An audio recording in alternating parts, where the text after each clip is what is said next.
maybe one person.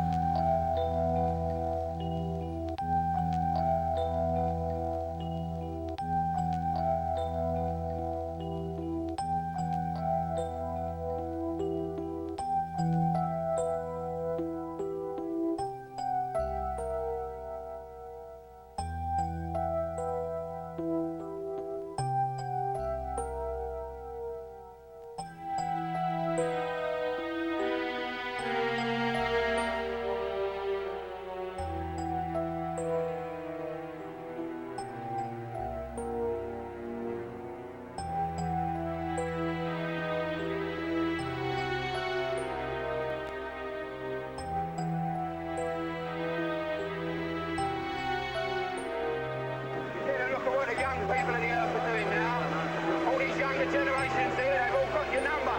You're obsolete. You're already history. No more you need come through.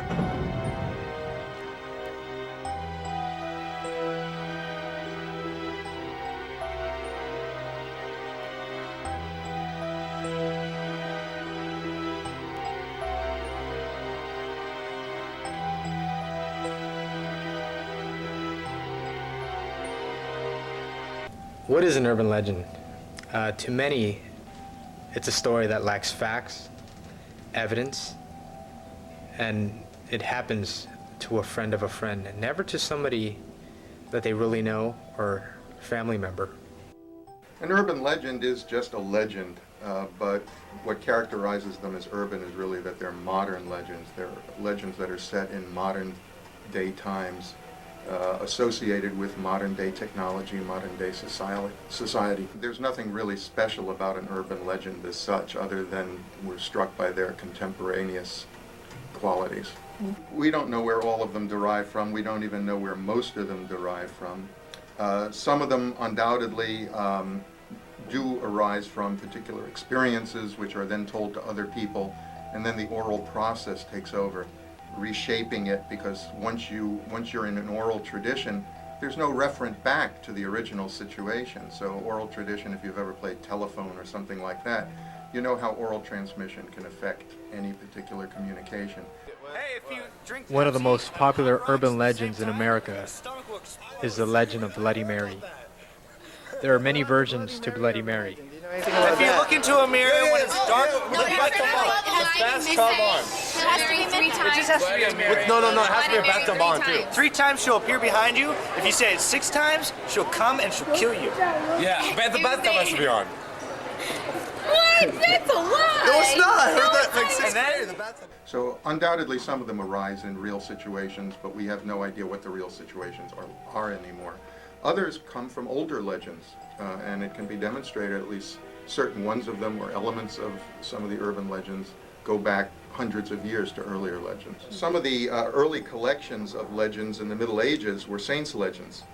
And in fact, the word legend first comes from the association with saints' legends, and these were supposed to be stories that were edifying, morally and religiously edifying, and were supposed to establish models for people to follow in their own lives, to imitate the saints, to imitate Jesus himself.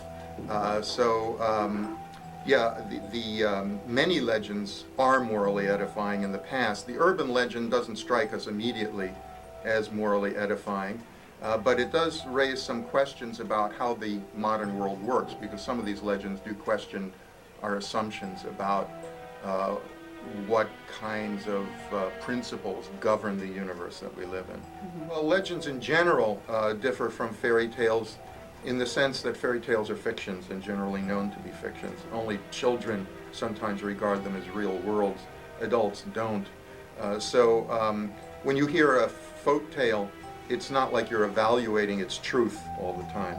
But with a legend, it's not that people always believe it, but whether it's true or not is very important. And when people will tell you an urban legend, they'll debate, oh, that happened, oh, that didn't happen, no, this happened to a friend of mine. Its believability is of an essential quality of the legend experience. That is, because if you said this isn't true, and then you tell the story, it has no interest. The possibility of its being true is exceedingly important. That's not true for folk tales and the modern form of folk tales, which are narrative jokes. We don't care whether they're true or not. Their aesthetic lies in something else other than their believability. One of the most popular legends in Mexico is of La Llorona. It is one of the legends that has been embedded into the memories of Mexico's people throughout the century. In the middle of the night, undoubtedly when there was a full moon, people would be awakened by distant cries coming from someone who sounded hurt or in trouble. At first, people thought the cries were coming from souls from the afterlife. A young woman dressed in white with hair covering her face was repeatedly seen right after the cries. With slow and steady steps, she roamed the streets heading to the central plaza. There she would kneel and let out a long, eerie cry.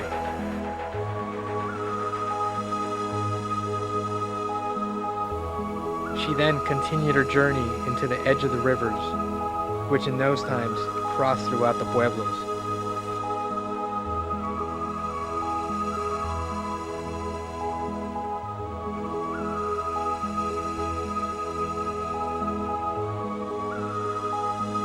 Once reaching the river, she would disappear. Well, some are undoubtedly true, but the trick is which ones. What is clear is that even when they are the basis of experience, they're told in hundreds and hundreds of versions. So there haven't been hundreds and hundreds of cases.